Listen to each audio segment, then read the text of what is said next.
This is WWE superstar Drew McIntyre, and you're listening to the WWE Podcast. The champ is the one that everybody wants, me. It's going to WrestleMania.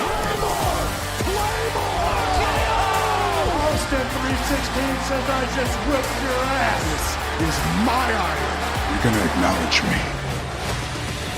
What is going on, everybody, and welcome to this week's episode of the Main Event Review. A week out until WrestlePalooza. That means we'll be doing our WrestlePalooza predictions as well after we review the matches on Main Event. And before we get into all that, obviously Triple H announced that 2027, WrestleMania 43 will be in Saudi Arabia. So it will be the first ever WrestleMania outside the USA and Canada.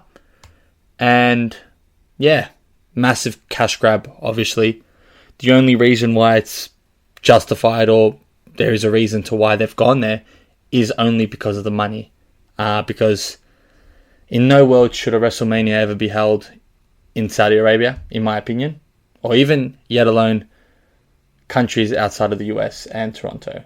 The only one that's fitting of that is maybe a UK one in Wembley Stadium, holding around 80,000 people. But even that has always been in the United States, and for it to be the first time in Saudi Arabia just doesn't feel right. It's definitely, to me, a cash grab, which is quite annoying. But again, that's what they've decided to do, and I guess we'll all still be watching it, but not feeling sort of the same when it is over there. Because no one's ever really seen a WrestleMania in Saudi Arabia. I know the crowds are quite decent, but just doesn't feel right to be there, and that's sort of where I'm gonna kind of leave that at. But yeah, WrestleMania will be in Saudi Arabia, and that's probably the latest wrestling news that has come out. But again, moving forward to Main Event, the first match we had the LWO, Cruz del Toro, and Joaquin Wilde taking on the War Raiders. And this match has happened, I reckon, 6, 7, 8 times on Main Event. And this time they've given War Raiders the victory here. These two tag teams not really doing much. Again, there's not much happening in that aspect. So I think when it comes to the tag team division in Raw, it's again very much struggling. And hopefully with the sort of, I don't know how I could say, the new tag team coming in, potentially, of Jimmy and Jay, that could potentially spark a bit of a potential run for them to elevate that tag team division. Who knows? But again, it's not looking good there, especially when it comes to the lack of tag teams in the Raw division at the moment, and these two just getting main event matches that are pretty much insignificant. The LWO struggling to find their own, especially without Rey Mysterio at the helm. And the War Raiders, they're good for a certain period, but to really be serious for a championship is quite questionable. And I think, that's where we see difficulties in the tag team division. But I think War Raiders was always going to be the correct choice for this team to win, given that they probably have a likelier chance of winning the titles, given that they've had this sort of new model and stuff. But they were heels before. I'd like to see them become heels again and just be a powerhouse and sort of change their perspective, because it just seems like it's rinse and repeat for the War Raiders at the moment, and it's not being too kind of convincing for my standards. But again, they get the victory. They get somewhat of momentum, if you want to count that. And that concludes, I guess, the first match of Main Event. As we move on to the next segment, which we have the Usos going into the ring, and Jimmy Uso coming to Raw, it's good. I'm a big fan of it. I feel like Jay needs the help there, especially given that he hasn't really shown to be a true champion. Obviously, he's got the heat from the fans, but in terms of just holding promos and even his performances, they're just not up to the standard of a world championship or world champion, unfortunately.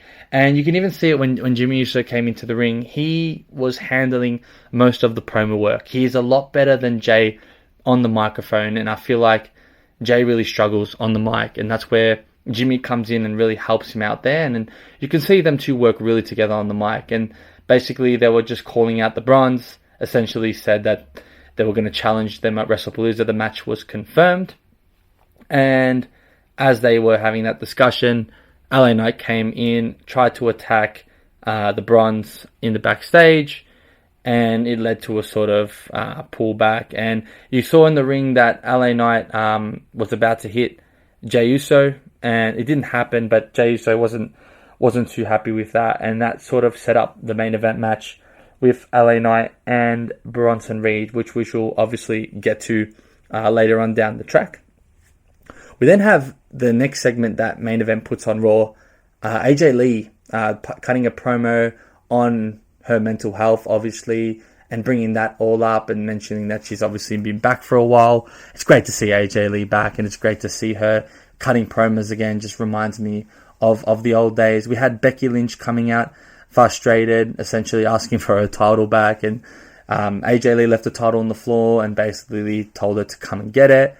And then that's when Seth Rollins came in to try sort of dampen the mood a bit and try to fix the situation up. And then that's where AJ Lee said two options: either Becky Lynch comes in, gets another black eye, or they have a match at WrestlePalooza for I guess CM Punk and herself as a mixed tag team, taking on Becky Lynch and Seth Rollins, which the match ends up being official.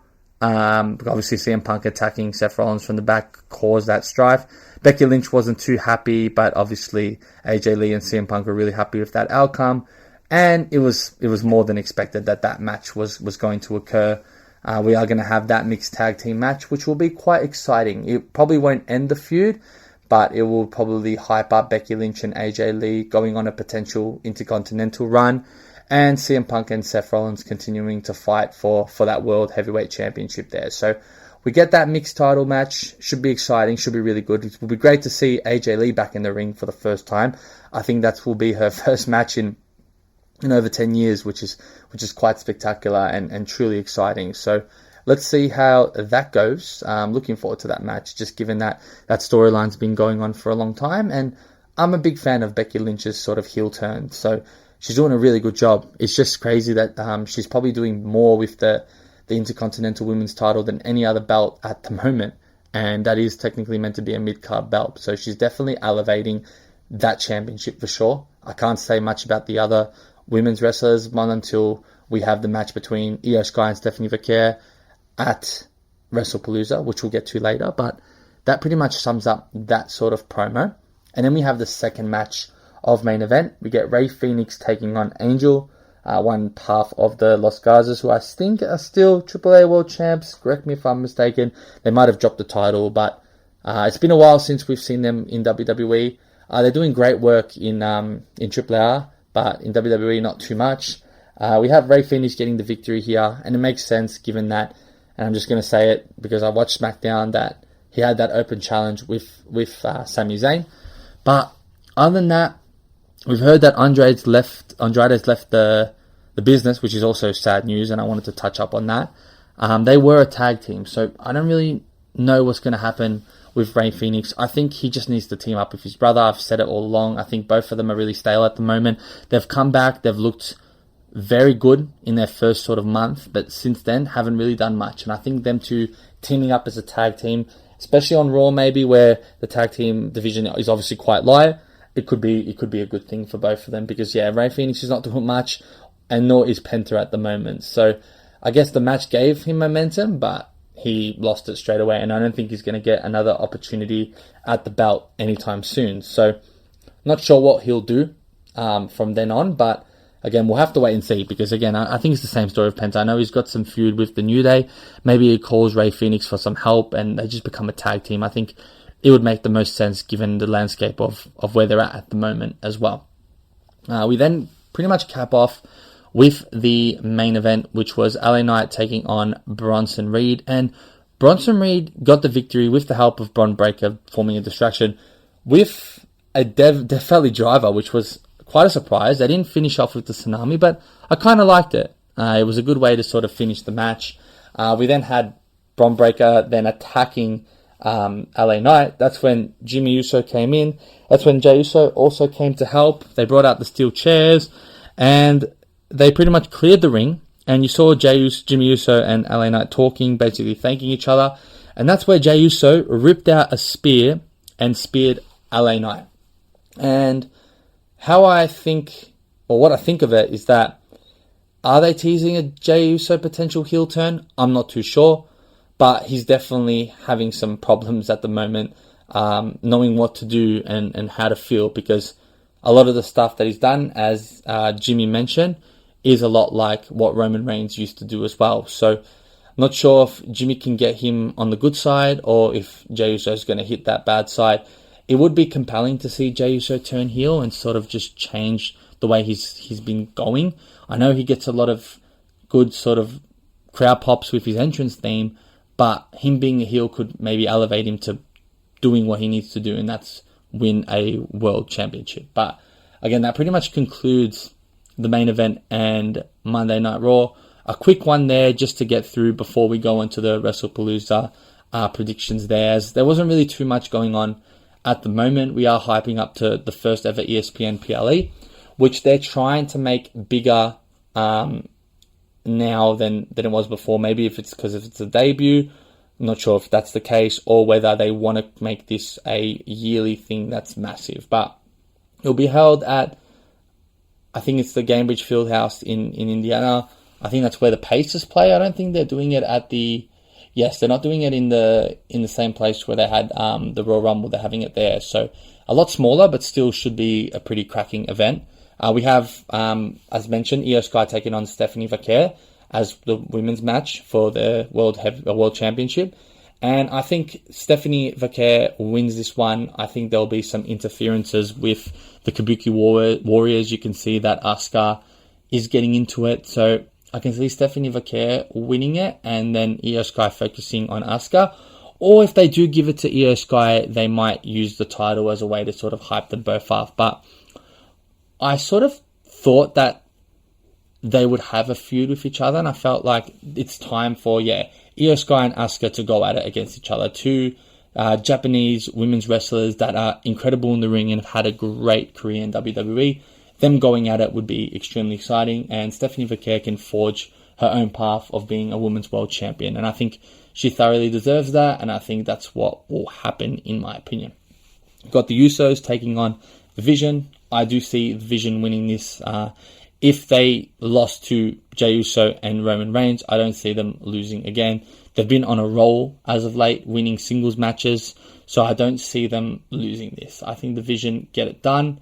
I think the Usos lose this match. It might mean to the detriment of Jey Uso. Jimmy Uso might take the pin, but Jey might do something to cost this match, or even LA Knight might do something to sort of interrupt it. But I just see the Vision taking this one out.